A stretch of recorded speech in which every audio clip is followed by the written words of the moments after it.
ప్రభుత్వం నిన్ను వేసి అందరూ మొక్కుదామంటారు, మొక్కుకుండా పోదామంటారు. ఇక ఇకారం మాటలు ఆడవాళ్ళు చెప్పలేని మాటలు మాట్లాడుతున్నారు. ఇక వాట్సాప్లలో అయితే వాళ్ళు బుద్ధి పుట్టిన పోస్టులు పెట్టిస్తున్నారు. వాళ్ళకి అమ్మలు లేని వాళ్ళు, అమ్మలకు పుట్టకుండా ఇంకెవరికి పుట్టిందో అటువంటి వాళ్ళు అటువంటి మాటలు మాట్లాడతారు. తల్లికి పుట్టినవాడు ఎవరు మాట్లాడాడు. ఆడవాళ్ళకు పుట్టినవాడు ఆడవాళ్ళంటే గౌరవం ఉంటుంది. ఒక తల్లి మీద గౌరవం లేనోడు, ఒక చెల్లి మీద గౌరవం లేనోడు, ఒక భార్య మీద గౌరవం లేనోడు, ఒక వదిన మీద గౌరవం లేనోడు, ఒక బిడ్డ మీద గౌరవం లేడు. ఆడబిడ్డ అంటే మర్యాద లేనోడే అటువంటి మాటలు మాట్లాడతారు. ఒక ముఖ్యమంత్రిగా ఉండి అటువంటి చిల్లర మాటలు మాట్లాడుతుంటే ఆయనకు ముఖ్యమంత్రి కుర్చీనే అర్హుడు కాదు రేవంత్ రెడ్డి. ఎందుకంటే గాళ్ళ గెలిచిండు, గాలిబుడు గలాగా ముఖ్యమంత్రి అయిపోయిండు. కాబట్టి ఏదైనా అనుభవం ఉంటే కదా, ఏమైనా పరిపాలన అనుభవం లేదు, వాళ్ళకు బ్లాక్ మెయిల్ చేసి వసూలు చేసే అనుభవం తప్పితే ఇంకేం అనుభవం లేదు. ప్రజలను ఏ విధంగా చూసుకోవాలి? అవును పెట్టు పురుగులు పడతాయి తప్ప అరుణమ్మకి ఏం కాదని చెప్పి ఈ సందర్భాన్ని నేను తెలియజేస్తా ఉన్నా.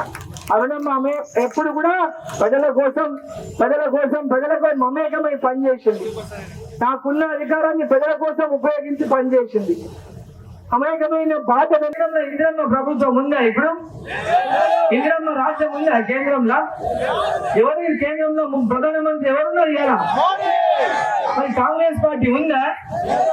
రావు మన ప్రధాని ఎవరు ఉండాలి దేశంలో, కేంద్రంలో ఎవరు అధికారంలోకి రావాలి అనేటటువంటి నిర్ణయం చేసినటువంటి ఎన్నికలు.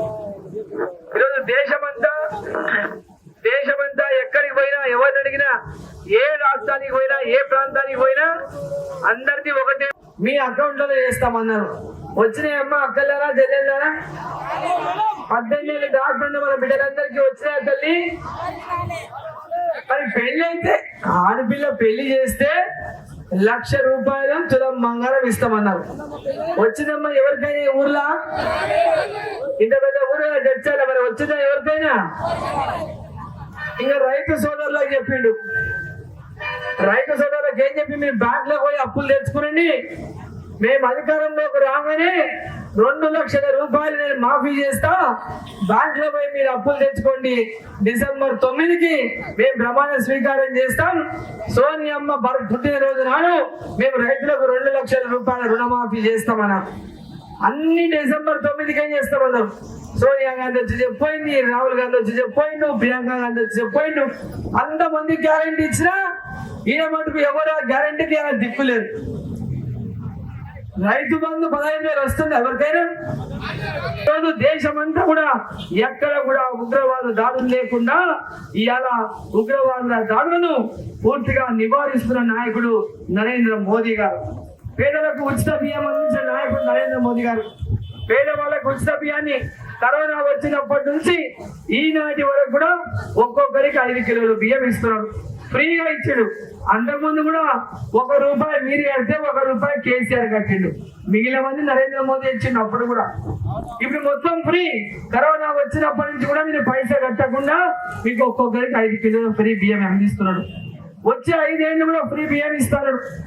మరి మహిళలకి మరుగుదొడ్లు కట్టించిండు, మహిళలకు ఉజ్వల గ్యాస్ కనెక్షన్ ఫ్రీగా ఇచ్చిండు, మహిళలకు ముద్రా లోన్ ఇచ్చిండు, మహిళలకు పెద్ద ఎత్తున ఇవాళ ముద్రా లోన్లు 20 లక్షల వరకు ఇచ్చి మహిళలు స్వతంత్రంగా ఆర్థిక స్థితివంతులు కావాలని నరేంద్ర మోదీ గారు మహిళలను ఆర్థికంగా ప్రోత్సహించాలని పెద్ద ఎత్తున మహిళా సంఘాలకు ముద్రా లోన్ల మీద పెద్ద ఎత్తున లోన్లు ఇవ్వబోతున్నారు.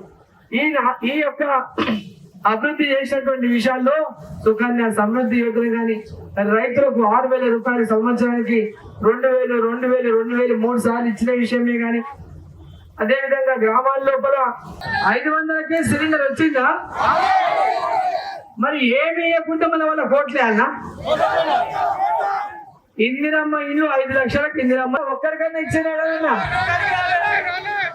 రామ మందిర నిర్మాణం చేస్తానే మాట ఇచ్చిన నరేంద్ర మోదీ గారు ఈ రోజు 500 ఏళ్ల నుంచి ఒక టెంట్ లో ఉన్నటువంటి అయోధ్య రాముని ఆయన సొంత ఇంటిలోకి పంపించి ప్రాణ ప్రతిష్ఠ చేసిన నాయకుడు, మాట నిలబెట్టుకున్న నాయకుడు నరేంద్ర మోదీ గారు. ఈ రోజు ఈ దేశానికి శ్రీరామ రక్ష అందించిన నాయకుడు నరేంద్ర మోదీ గారు. ఇంటింటికి అక్షింతలు పంపించి ఆ శ్రీరాముని యొక్క ఆశీర్వాదం ఈ దేశ ప్రజలకందరికీ ఇచ్చిన నాయకుడు నరేంద్ర మోదీ గారు. ఈరోజు జై శ్రీరామ్ అని ప్రతి ఇంటి మీద రాసిండ్రు అంటే, దేశమంతా రాసిందంటే ఒకసారి ఆ అక్షరాల్లో ఉన్నటువంటి మహత్యాన్ని మనం అందరూ కూడా గుర్తించాలని చెప్పి సందర్భంగా నేను తెలియజేస్తాం.